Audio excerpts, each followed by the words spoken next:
What's up, Rebels? It's Shireen here. I've missed you so much. My goodness, y'all. It's been a while. I'm just kidding. I literally took 1 week break off from putting out podcasts. I guess it really hasn't been that long. You probably don't miss me as much as I miss you. Okay, that's enough. All right, so anyway, hello. How you doing? I wanted to talk today about the energy of irreverence. If you're into it, boo-boo. It's just crazy. I cannot divulge tons of details as to how I have come to this moment of wanting to talk about this because it's private information to someone who's very important to me.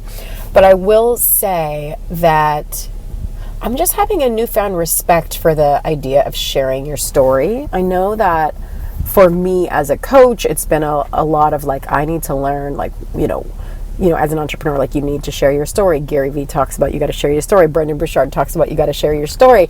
I even coach someone who you're going to hear from next week named Richard Reyes, who is the founder of a nonprofit that helps youth share their story in order to build self-confidence and self-esteem. And, there's a friend of mine who's going through something crazy because she was holding a secret for her family.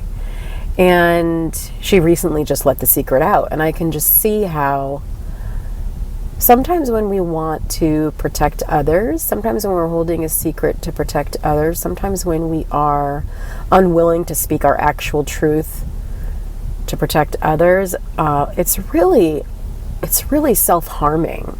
And it's totally, altruistic in a martyr kind of way. It's the idea of it is good. And yet, I can see now, just watching my friend go through releasing and expressing her truth, that the energy of irreverence is just so good that it's something that can be viewed really negatively, can be viewed as a disruption, can be viewed as something that, like, it's not okay if you're causing a fuss. I mean, tons of women are taught that message. I mean, this is age old, baby. So we all want to keep it cool. We don't want to be that person who, blows the whistle or rings the bell or, whatever, looks like the person who's crying wolf, right? So we just kind of keep stuff quiet.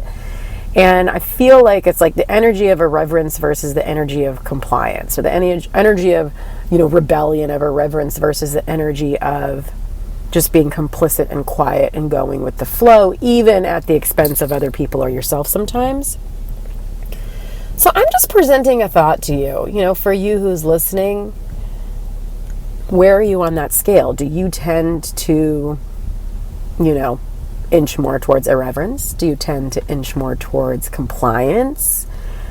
I would love for you to not only look at where you're at on that pendulum, but also ask yourself, how has that served you in your life? What does that give you? And also, what does that cost you?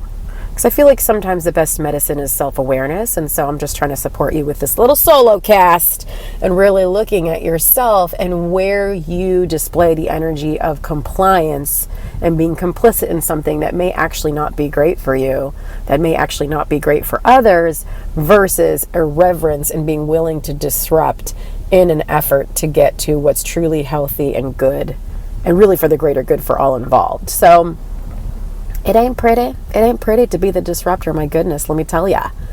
I mean, Martin Luther King Jr. was assassinated because he was disrupting a system that worked for a lot of people.